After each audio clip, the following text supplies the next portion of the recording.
तो तुमको कौन पार करे? कौन पार ले जाएगा? किसके पास नाम नौका है जो बैठा कर आपकी जीवात्मा के घर पहुंचाएगा? ऐसा कोई सृष्टि में दिखाई दे रहा आपको? ये सब विचार आपको करना चाहिए, लेकिन तुम्हारे में कोई विचार नहीं। मैंने लोगों से पूछा और आज आपसे भी पूछूंगा, आप परिवारदार हो, सत्य बोलना। आप लोगों ने गुरु महाराज से नामदान लिया है या किसी चेले से लिया है? गुरु महाराज से। गुरु महाराज से। सत्य को मत छिपाओ। आप लोगों ने नामदान गुरु महाराज से लिया या किसी चेले से लिया है? गुरु महाराज से। आपका हाथ गुरु महाराज ने पकड़ा या किसी चेले ने पकड़ा है? गुरु महाराज ने। आपकी जीवात्मा को जगाने का, परमात्मा से मिलाने का, घर पहुंचाने का वादा ये गुरु महाराज का है या किसी चेले का है? गुरु महाराज का। फिर तुम जा कहाँ रहे? नामदान गुरु से लिया, आज गुरु ने पकड़ा, पार करने का, ले जाने का वादा गुरु ने किया, और तुम जा कहाँ रहे? तुम्हारी भटक कहाँ हो? गुरु के पास कोई नहीं। तुमको यही नहीं समझ आई कि हमारा ये काम गुरु करेगा या चेला कर देगा। अगर चेला कर लेते तो गुरु को आने की क्या जरूरत थी? इतनी छोटी बात भी नहीं समझ पाए। और सारे युगों में गुरु के महिमा, कोई युग ऐसा नहीं, आदिकाल से, प्राचीन काल से गुरु की महिमा इस भारत भूमि पर है और रहेगी। लेकिन सबसे सौभाग्य की बात यह है, कलयुग को जीवों का कितना बड़ा सौभाग्य कि उनको समय का सद्गुरु मिला। भगवान राम कृष्ण को गुरु ही मिल पाए और तुम इतने बड़े भाग्यशाली, तुमको समय का सद्गुरु मिल गया। गुरु का काम राजपाट दिलाना, धन दौलत दिलाना, मान सम्मान अधिकार दिलाना, इतिहास बनाना, पूजा करवाना। और सदगुरु का काम सत माने ईश्वर, गुरु माने मिलाने वाला, जो ईश्वर ब्रह्म, पार ब्रह्म और महाकाल सत्पुरुष से मिलाए, दर्शन दीदार कराए, प्रेमियों उसको कहते हैं सदगुरु। तुमने गुरु सदगुरु में पहचान नहीं कर पाई। बाबा जी ने आपसे क्या कहा था कि बच्चा मैं तुम्हारी वो पूजा करा दूंगा जो हिंदुस्तान में रामकृष्ण की क्या हुई। रामकृष्ण ने तो मार का हिस्सा कतलेआम किया, तो मारे भाई के लोग उनकी पूजा कर रहे। लेकिन मैं वैचारिक क्रांति के द्वारा देश दुनिया में वो परिवर्तन करके दिखा दूंगा जो रामकृष्ण नहीं कर पाए, और मैं तुम्हारी वो पूजा करा दूंगा जो रामकृष्ण की नहीं हुई। लेकिन ये चार गोरा, ये फकीरी भेद बैठ करके तुम कम से कम तपस्या तो कर लो, तपस्या कर लो। ये तपस्या करने के लिए बनाया गया, ये तपस्या कर रहे, इसको मैंने देखो गोरा मानो, ये तपस्या कर रहे, यानी मतलब ये भी भूल गए कि तुमको ये चार गोरा किस काम के लिए पहनाया गया और कब तक तुम्हारे शरीर पर रहेगा। अगर ये बात बाबा जी की याद रखते तो अपने चाट की महिमा को तुम कभी नहीं खत्म करते। सारी महिमा तुमने खो दी। बाबा जी ने 10-11-12 जून 1983 में ये चाट गोरा दिल्ली वोट क्लब पर पहनाया था और कहा बच्चा ये पार्लियामेंट है, यहाँ हिंदुस्तान का कानून रहता, इसके सामने तुम शपथ कसम खा के ये टाट फकीरी वेद को धारण करो। ये तुम्हारे शरीर से जब तक नहीं उतरेगा जब तक देश में अच्छी व्यवस्था नहीं आ जाएगी, सबको रोजी रोटी नहीं मिलने लगेगी, महंगाई, गरीबी, बेरोजगारी को उखाड़ के फेंक दिया जाएगा, टैक्सों की भरमार को समाप्त कर दिया जाएगा। जब तक ऐसी अच्छी व्यवस्था देश में नहीं आ जाएगी, ये टाट गोरा तुम्हारे शरीर से उतरेगा नहीं।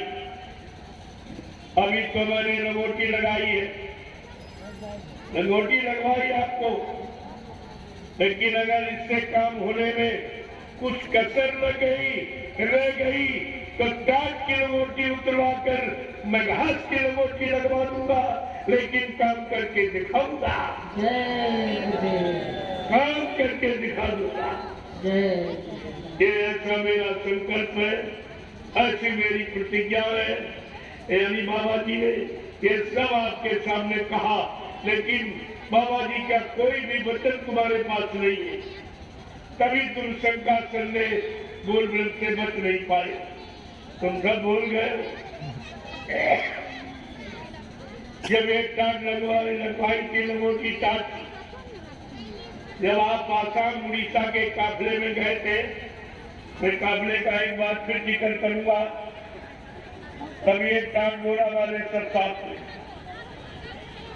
जैसे आज यहाँ पड़ा है, ऐसे रात्रि में जहाँ काफिले का पड़ाव पड़ता था, ऐसे जैसे सत्संग हो रहा ऐसे ही सत्संग। और सत्संग में जब सत्संग समापन होता था तो बाबा जी एक नमूना पेश करते थे। क्या कहते थे? चलो जंगल वासियों, चलो चलो चलो जंगल वासियों।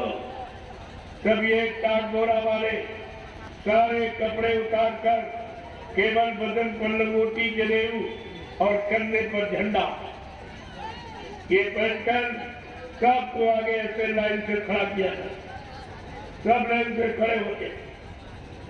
तो बाबा जी इनसे संकल्प कराते थे, कहा देश में नया सुरक्षा रोजी रोटी कौन देगा? तो ये लंगोटी वाले कहते हम देंगे। ऐसे हाथ उठा के गुरु के वचन पर ऐसे हाथ उठाकर इन्होंने संकल्प किया ये लंगोटी वाले, और कहा देश में टैक्सों की बर्बाद कौन खत्म करेगा? कहते हम करेंगे। सबको सुख शांति कौन देगा? कहते हम देंगे। चोरी डकैती कत्ल बलात्कार ये हिंदुस्तान से कौन समाप्त करेगा? ये कहते थे हम करेंगे। आज ये कहाँ चले गए? आज इनको देखिए, तुमने संकल्प किया है, क्या तुम इस संकल्प से बच सकते हो? इसका अपराध तुम्हारे लगा है, इस अपराध की सजा तुम्हें भोगनी पड़ेगी। तुमने गुरु की आवाज पर संकल्प किया है और आप संकल्प को छोड़ के कहाँ चले गए? इसका भी जरूरत है।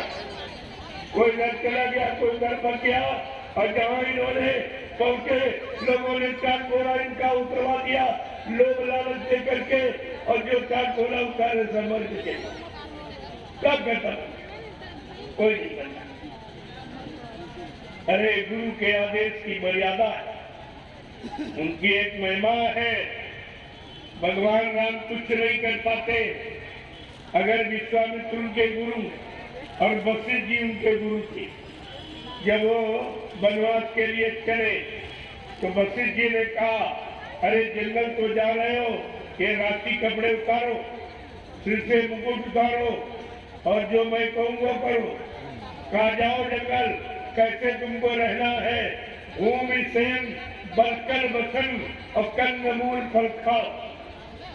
जाओ जमीन पर सोना और बक्कल वस्त्र, यही टाट बोरा था। उस समय मशीन का युग नहीं था, ये टाट कपड़े के रूप में बन के नहीं आया था, लेकिन रामचरितमानस इशारा करके बताती है, जटा जूट की सिर पर जटाए और बदन में जूट लपेटो, सीधे जंगल चलेगा। अपने गुरु का आदेश मानकर भगवान राम 14 वर्ष जंगल में जो उन्होंने तपस्या की, जिसके कारण रावण जैसे बलवान राक्षस का वध कर पाए। वैसे इनके बस की बात नहीं थी इसको मार देती। जब तक चले न पृथ्वी पार, क्या लिखते हैं? बहुत तक विपदा इन्होंने भोगी और जब तक चले न पृथ्वी पार। इतनी आपत्ति 14 वर्ष इन्होंने झेली, जो किसी के बस की बात नहीं थी। और उस समय कोई सीताराम की जय नहीं बोला, कोई ये नहीं। कोई भक्त ही नहीं था, कोई मानने वाला नहीं, कोई उजारी पुजारी पंडा कोई नहीं। लेकिन जब इनका काम इन्होंने काम कर दिया, धर्म की स्थापना कर दी, दुष्टों का संहार कर दिया और भक्तों की मदद करके दिखा दिया, आज सीताराम की जय बोली जा रही। लेकिन उस समय कोई नहीं बोला, न उनके नाम का कोई मंदिर बना। जो आप कहते हो मंदिर में भगवान है, तो क्या भगवान राम जब पैदा